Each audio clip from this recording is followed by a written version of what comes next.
Well, here we are on the royalty fishery in Christchurch on the fabulous Hampshire Avon. And before me here is an enormous great whirlpool they call the compound. The water comes over the main flush, and because it's so powerful, the current etches out two enormous great holes, which are probably 10, 12 feet deep, and then it comes roaring down the centre of the pool, and there's two back eddies just before where the current splits by the island.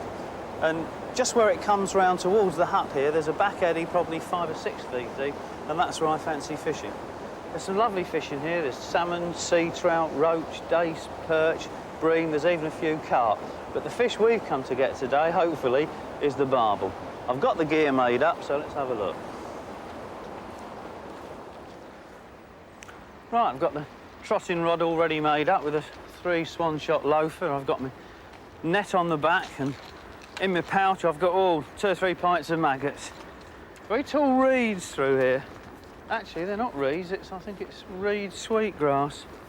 Right, let's have a look at where this bar shelves up here. I think it's just along here where, yes, it's quite shallow here, and so what I need to be is across over on the island, then trotting down on the inside of that back eddy.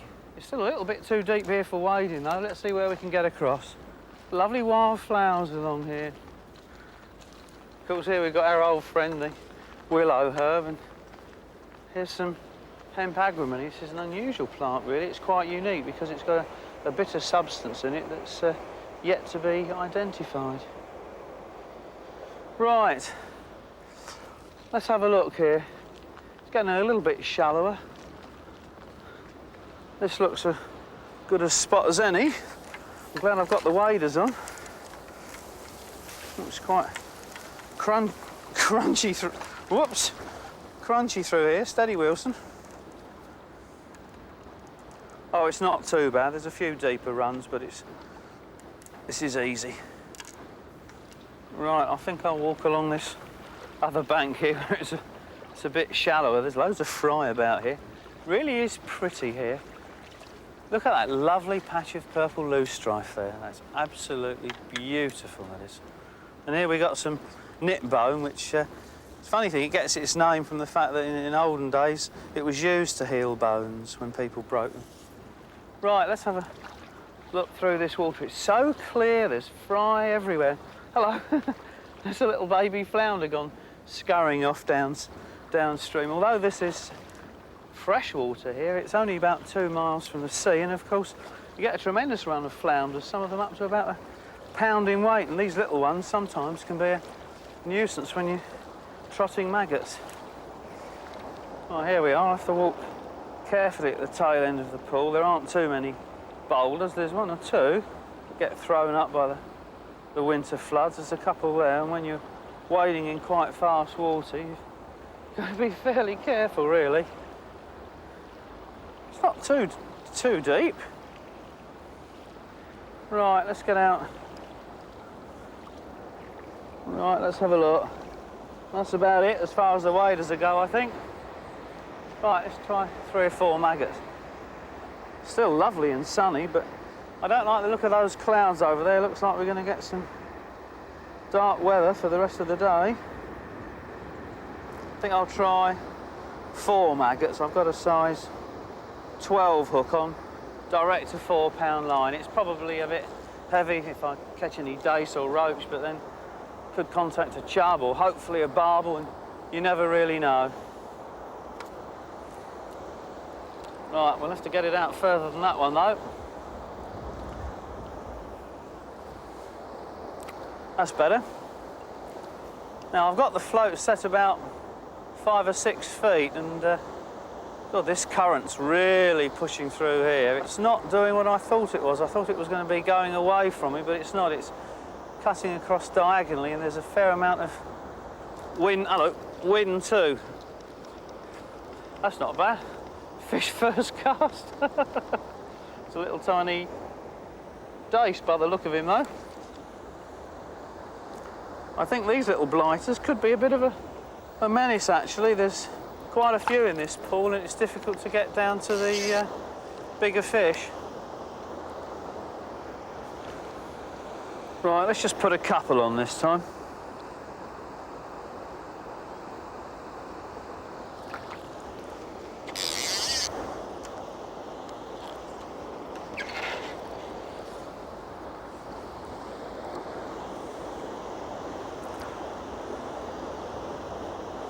This water's very speckly with the sun going in and out all the time. It's very, very difficult to make out the float sometime in this contrasting light conditions. Oh, hello, this is no dice. Oh, it's heading for the middle now. I have to be careful with this. Feels like a barbel. Careful, Wilson. Just moving down this bar was obviously a wise thing to do there. Oh, it's going up into that mainstream there. I'm going to have to be careful. Oh, the power on this rod is absolutely incredible against this flow. I've just got no control on this, even on a 4-pound line. I'll have to watch where I'm standing here. Oh, must be a barbel. It's not fast enough for a salmon, and yes, it is a barbel. I just saw it turn. Not a huge one, but it's going well.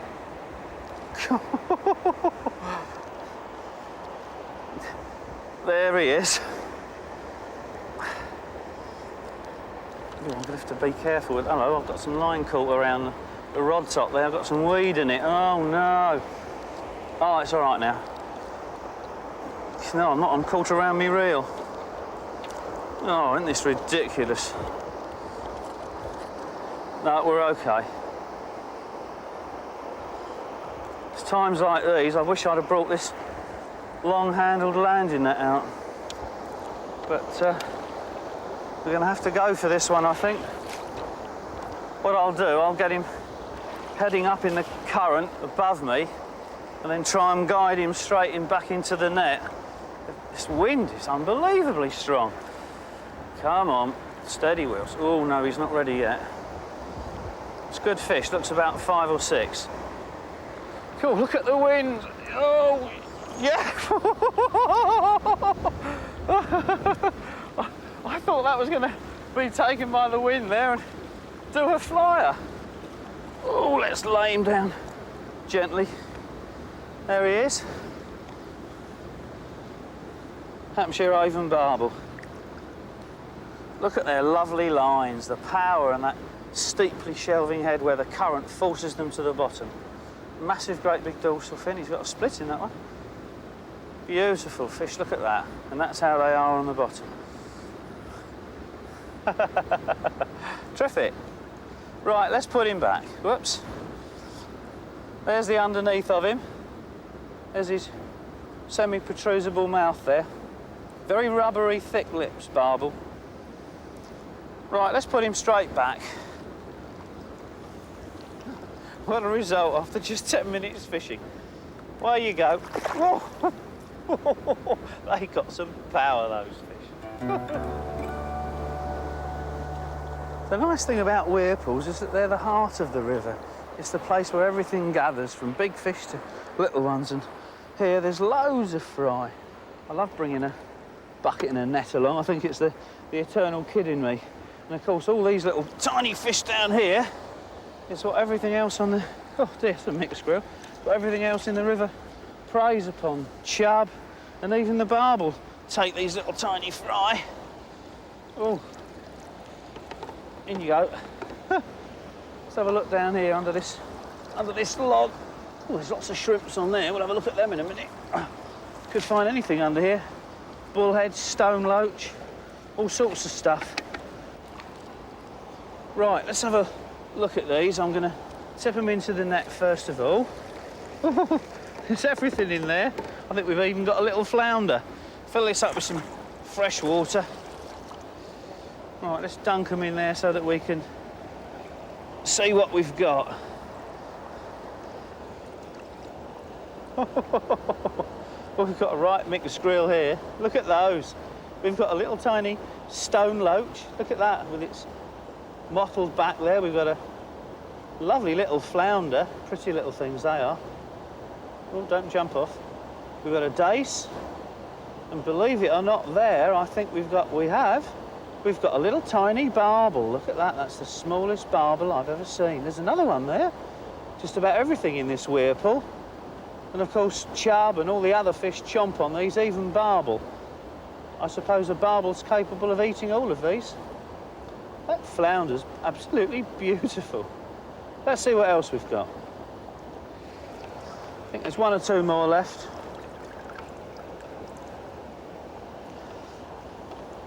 There's a little dace. Another tiny barbel there, and a minnow, and shrimps. Let's put them back. This pool is absolutely alive with food. I think before I toddle off downstream, I'm going to have a look at this bit of driftwood and see the shrimps in it. Look at those, there's millions of them. And these are, of course, the staple food of every fish in the river, from the barbel that we're after down to the tiniest gudgeon. They all love them. Oh, here we are. This is the swim that I've baited up. It's very jungle-like here. There's tall nettles and lots of reeds. I have to be very careful that I don't crunch too much here. Somebody's obviously fished this little gap before, but they've been good anglers. They haven't made an enormous gap there to frighten the fish off. And here the barbel are very, very close in. Perhaps a rod length out between two big beds of ranunculus. Right, now I can't go messing about putting a rod rest in and probably scare them, so I'm going to rest the rod on the landing there. Let's put a little bit more luncheon meat in. I fed this a little earlier on with some casters and some luncheon meat. Let's plonk a few more out.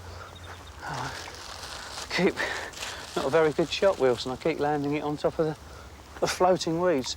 Shows you how dense that weed is. It's supporting some of the luncheon meat in that I put in before. That'll do. Now, the swim's full up with dace. There's thousands of them there. I can't see any barbel, but I can't really stand up and have a good look. Right, I'm gonna... Oh, let's put some bait on. Tackle for this sort of stalking is very, very simple. 2 swan shots about 6 inches from the hook, just to get the bait down quickly and hold it there. And a single cube of luncheon meat. I've got a size 6 hook on, chemically sharpened. Yeah, that's lovely. Barbel love luncheon meat. They get caught on it a lot, but they still like it. It's one of the few baits that's fairly impervious to all the little tiny dace and minnows that have a go. Let's set the clutch. Now, if I hook anything here, this is really going to be hit and haul tactics. Right. I have to be very careful just to get it in that tiny little gap there, and so it sinks quickly. I'll bounce it on the weed, plonk, down it goes. Let the line come round that bed of weed down, come back. Ooh. There it is. Just rest the rod on my knee. Oh, this is so hot in here, it's like an oven. Let's tighten up a little bit more. That's better. Funny, to most people, luncheon meat's a pretty ordinary bait, but there are lots of brands on the market that are much more rubbery than others, and these are the sort of brands you want to buy. The only way to do it is to buy 2 or 3 different tins and use them. Some fall to bits quickly when they're used for fishing on small fish, and so you want a rubbery bit if you want the meat to be in the water long enough to withstand the pecking of the dace until a barbel comes along. It's no good having a piece of meat that breaks up in 2 minutes because you don't want to be repeatedly casting. I think what I'm going to do, if this doesn't produce anything, I'm going to give it another 10 minutes. If it doesn't produce a fish, I'll put some more bait in, perhaps for later on. And I think I'll go on the other side of the river and walk downstream, just below where the 2 rivers meet, the Mill Stream and the Weirpool Stream. I think it's called Waters Meet. It's a lovely spot there, and just upstream there's a nice little run that I rather fancy. I'm sure there's some barbel in there, and I'm gonna, after a while, if this doesn't produce, I think I'll mosey on down there. Oh, hello, I thought that was a plink then. No, it wasn't. It was an aggressive dace. Nearly got me striking. Oh, they're really pecking at it now, the little devils. Fortunately, in this situation, I'm not getting pestered by chub. In certain sections of the Avon, you've got loads of chub, all about 10 inches to a pound, and if they move into the swim, you use up a whole tin of meat. Hello. Yes, here we are. We're in. Come on, that was quick. Go on, it's getting under those reeds. Ah! Come out, Wilson. Oh, yes. We've got to keep the rod up high. No, we haven't. We've got to go under again. It's a barbel. Oh, that line's cracking away. Right, we've got to try and keep its head up. Let's get the net, yeah. Whew. Come on, my son. Gotcha. Oh. Whew. Talk about getting wound up quickly. Well, it's not a big one, but we caught him. That nearly shot through those reeds before I had time to pick up the rod. Let's have a look at him. Looks about 4 pounds. Oh. What about that then? He's all covered in weed. Mind, he's been all completely through the weed. There he is. Oh, he's not that big. He's probably about 3.5 pounds of muscle. Look at those fins. They're so powerful. It's much as I can do to think I'm shaking as much as he is. Right, let's get the hook out. Just in the top lip there. Oh, that hook's really in. No, I'll have to come out with a forceps. So one good thing about barbel, they bite tremendously powerfully, and you don't have to worry that the hook's going to come out that often. Let's put the forceps down. A really close look at him. Look at, whoop. He's got some power. Look at that underside, that mouth there, that rubbery lips. It's semi-protrusible, and you've got these lovely whiskers there with those little taste pads on the end, and it feels between the stones when it eats its natural food like shrimps. There we are. Oh, glasses are falling off. Before I put him back, let's have a nice last look at him. Look at that.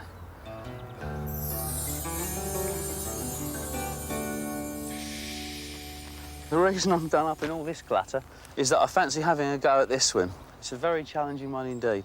The mill stream comes down here from the parlour pool, and then the compound weir meets it under these willows. It's actually called Water's Meet, and it's got a lot of fish in it.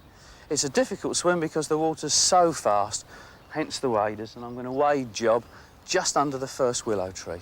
I've got the gear down there, so I'm going to give it a go.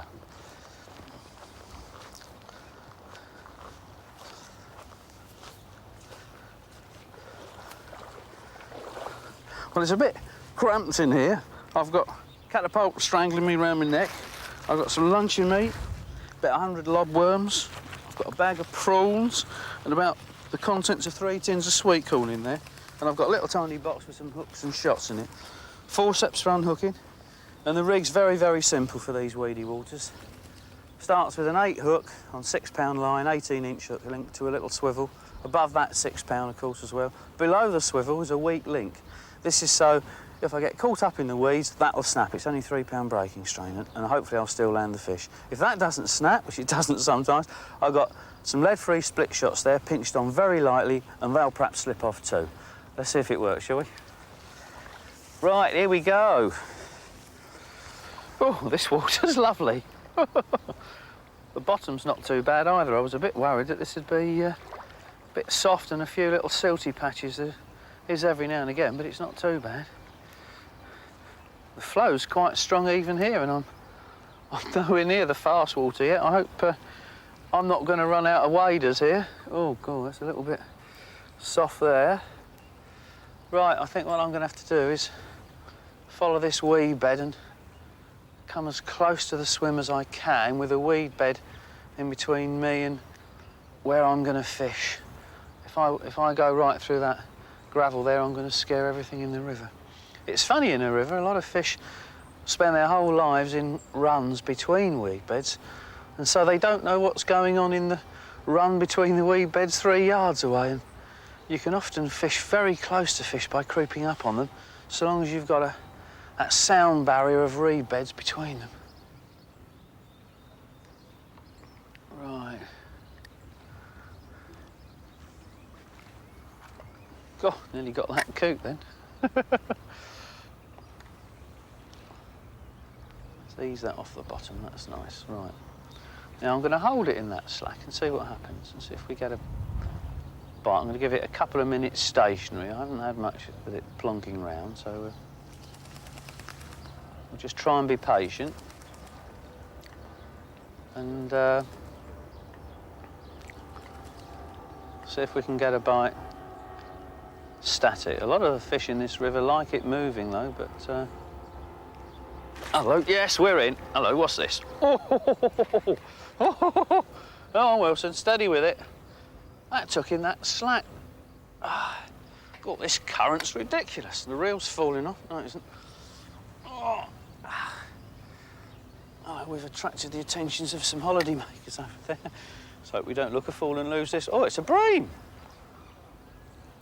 Oh, it's probably just as well, because I don't think I'd land anything else in this swim. Come on. Oh, this is a bit of a nip one, pearl two through the through the wee bits here. I'm not even going to net you, I don't think. Yes, I will. Oh, well, that's all right, isn't it? Can't be bad. These river bream pull a bit, really.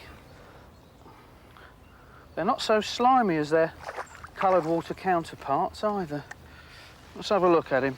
Shove the rod in there. Right. It's only about £3, but he's a lovely golden colour. Look at that. It's beautiful colour. Whoops, careful, careful. Lovely dark fins. He's almost got a yellow head and a deep pewter back. That's beautiful. I don't care if you're not a barbel. You're still nice. Where you go? Go on. Well, that's a good start.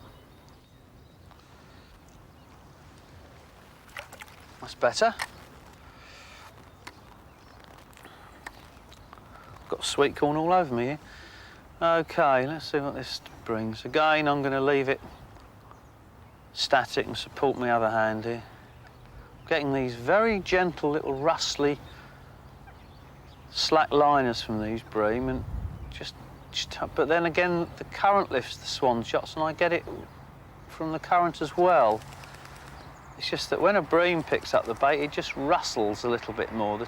The rod tip just gives a couple little more plinks. Wasn't the noise of those trains going across the railway pool a bit off-putting? Really does break up the silence. But then the barbel line below that railway bridge don't seem to mind, so why should I? Thought I felt a little plink then. Oh, yes. Oh, God. Oh, it's a good fish. Oh, I knocked the end reverse off the reel there. Oh, I think it's a barbel. Oh, the power. It's tremendous. Oh, the force of this current is absolutely incredible. I just can't do anything about that. Oh.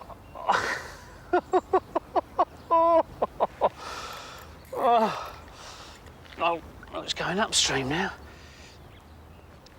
Oh, it's going under a wee bit. Oh, I've got to be careful with this. Oh, isn't it? See if I can net it upstream so I don't get any of that weed around it. Oh, come on. Oh, I'll have to net it where it is. Oh, well. It's not very big, but he's a barbel. Well, stuff me rod in here. Oh, this is so awkward here. Where is he? Let's have a look at him.